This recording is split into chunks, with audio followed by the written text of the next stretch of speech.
చాక్లెట్లు బర్గర్లు అంటే ఇష్టమా? ఆన్లైన్లో ఆర్డర్ చేసుకుని తెగ తినేస్తున్నారా? హాలిడే వస్తే హోటల్కి వెళ్లి ఇష్టమైన ఫుడ్ లాగించేస్తున్నారా? అయితే కాస్త ఆలోచించండి.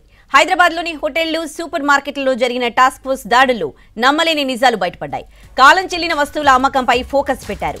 నాసిరకం వస్తువులతో ఫుడ్ తయారు చేస్తున్న యజమానులపై ఆగ్రహం వ్యక్తం చేశారు.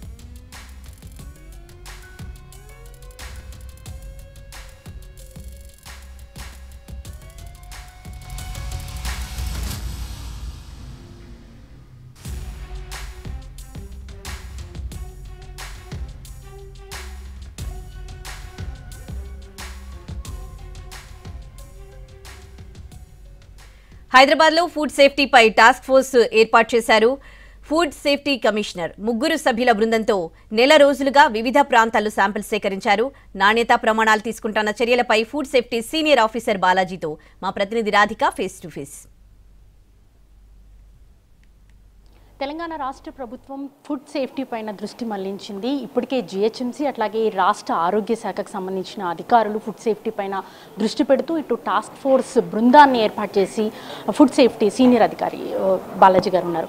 సార్, ఫుడ్ సేఫ్టీ పైన చాలా కాలంగా మనం కల్తీ పదార్థాలపైన మాట్లాడుకుంటున్నాము. ఎప్పటికీ రైట్ చేస్తూనే ఉంటారు, కొంతమంది పట్టుబడతారు, ఆ తర్వాత మళ్ళీ సర్వం మామూలుగా మారిపోతుంది. సో ఇప్పుడు ఫుడ్ సేఫ్టీకి సంబంధించి అధికారులు ఒక టాస్క్ ఫోర్స్ బృందం ఏర్పడి మీరు చేసిన రైట్స్లో ఎట్లాంటి విషయాలు బయటపడ్డాయి, ఏ ఏరియాలపైన దృష్టి సారించారు?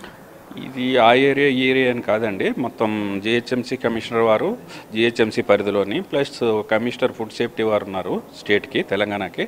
వారు స్టేట్ అంతా దృష్టిలో పెట్టుకుని ముఖ్యంగా ముందు సిటీలో ఎక్కువ ఈటింగ్ ఎస్టాబ్లిష్మెంట్స్ ఉన్నాయి కాబట్టి తినుబండారాలు చిన్న పెద్ద ఎక్కువ వేల మీద సంఖ్యలో ఉన్నాయి కాబట్టి ముందు సిటీని కాన్సన్ట్రేట్ చేశారు. ఈ సిటీలో ఈ టాస్క్ ఫోర్స్ ప్రతిరోజు పొద్దున్న 9:30కి ఫీల్డ్లో ఉంటుంది, రాత్రి 7:30 వరకు వర్క్ చేస్తారు. వాళ్ళు ఒక ఏరియాకి పై అధికారులతో డిస్కస్ చేసుకుని ఏ ఏరియాకి వెళ్ళాలో అన్నీ కాన్ఫిడెంట్గా ఉంటాయి. ముందు ఏరియా ఉంచుకుని సర్ప్రైజ్ చెక్ చేస్తారండి. సర్ప్రైజ్ చెక్లో ఇది గత 45 రోజులు 45 రోజులు 50 రోజుల నుంచి జరుగుతున్నది. ఇది సర్ప్రైజ్ చెక్లో మాకు ఎక్కువగా బయటపడ్డాయి ఏంటంటే బెస్ట్ బిఫోర్ ఎయిర్ అంటే కొన్ని సెమీ ఫుడ్ ప్రోడక్ట్స్ ఉంటాయి, ఫ్రిడ్జ్లో ఉంటాయి. ఫ్రిడ్జ్లో నాన్ వెజ్ కలిపేస్తూ ఉంటారు. నాన్ వెజ్ ఐటమ్స్ ఒక ఫ్రిడ్జ్లో పెట్టకూడదు, సెపరేట్ ఫ్రిడ్జ్ మెయింటైన్ చేయాలి. అలాగే సెమీ ప్రిపేర్డ్ ఫుడ్స్కి బెస్ట్ బిఫోర్ ఈ రోజుది రేపు సపోజ్ 21, 21, 22 ఓ 48 అవర్స్ ఉంటుంది, ఒక దానికి లైఫ్ పీరియడ్, ఓ దానికి 24 అవర్స్ ఉంటుంది సెమీగా కుక్ చేసినట్లకి, అంటే బెస్ట్ బిఫోర్ వేయాలి. అలాగే కొన్ని స్టోర్ రూముల్లో ఎక్స్పైర్డ్ ఐటమ్స్ కూడా గమనించడం జరిగింది.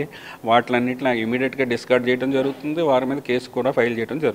సార్, జనరల్గా మనకి ఎట్లాంటి హోటల్స్ని చూస్ చేసుకున్నారు? అంటే పెద్ద పెద్ద హోటల్స్లో కూడా రోజుల తరబడి ఫ్రిడ్జ్లో పెట్టి వండి వారుస్తున్న పరిస్థితి. సో వాటిపైన ఏమైనా దృష్టి సారించారా? చిన్న చిన్న హోటల్స్ హైదరాబాద్లో ముఖ్యంగా స్ట్రీట్ ఫుడ్ అనేది ఈ మధ్యకాలంలో విపరీతంగా పెరిగిపోయింది. వాటిపైన ఎట్లాంటి దృష్టి సారించారు?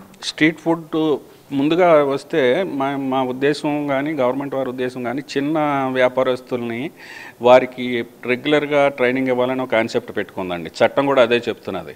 వారు ఏం చేయాలి ఏం చేయకూడదు అనేది మేము రెగ్యులర్ ట్రైనప్ చేస్తాం. నెలకి కొన్ని నాన్ గవర్నమెంటల్ ఆర్గనైజేషన్తో కానీ మేము కానీ ఒక ఏరియా తీసుకుంటాం. దాంట్లో ఏం చేయాలి ఏం చేయకూడదని చెప్తాం, ట్రైనింగ్ ఇస్తాం. అలాగే మనకి స్టేట్లోని జిహెచ్ఎంసీ సెపరేట్గా ఒక సెపరేట్ ఫుడ్ సేఫ్టీ అని వీల్స్ ఉంది. అది సాయంత్రం 4:35కి బయలుదేరుతాం. ఎక్కడైతే ఎక్కువ బళ్ళు ఫుడ్ కార్ట్స్ ఉంటాయో, ఫుడ్ అమ్మి చిన్న ట్రేడర్స్ ఉంటారో వాళ్ళ దగ్గరికి వెళ్ళి స్పాట్లోనే టెస్ట్ చేసి వాళ్ళకి చెప్తాం అనమాట. బాబు అందరినీ పిలుస్తాం. ఒక దగ్గర టెస్ట్ చేసి తప్పు పట్టుకున్నాం అనుకోండి, మిగతా వాళ్ళు అందరినీ పిలిచి బాబు ఇదిగో ఇందులో ఈ తప్పు చేశారు, ఇలాంటి తప్పు ఎవరో చేయకూడదు, ఇక మళ్ళీ మేము నెక్స్ట్ టైం వచ్చేటప్పుడు ఉంటే మాత్రం ఇది క్లోజ్ చేయబడుతుంది, లేకపోతే ఇక్కడి నుంచి తీసేయబడుతుంది అని వార్నింగ్ ఇస్తాం.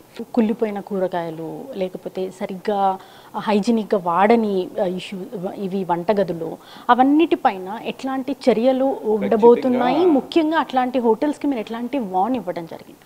వార్నింగ్ కాదండి, అది ఇమీడియట్గా అక్కడ వాళ్ళతోనే డిస్కార్డ్ చేపిస్తాం. అది వీడియో తీపిచ్చి వాళ్ళకి ఇమీడియట్గా కేసు ఫైల్ చేపిస్తాం. కేసు ఫైల్ చేసి కొన్నిటికి అలాంటి మీరు చెప్పిన బాగా తీవ్రత ఎక్కువ ఉన్నట్లకి ఖచ్చితంగా అది క్రిమినల్ కేసు అండి.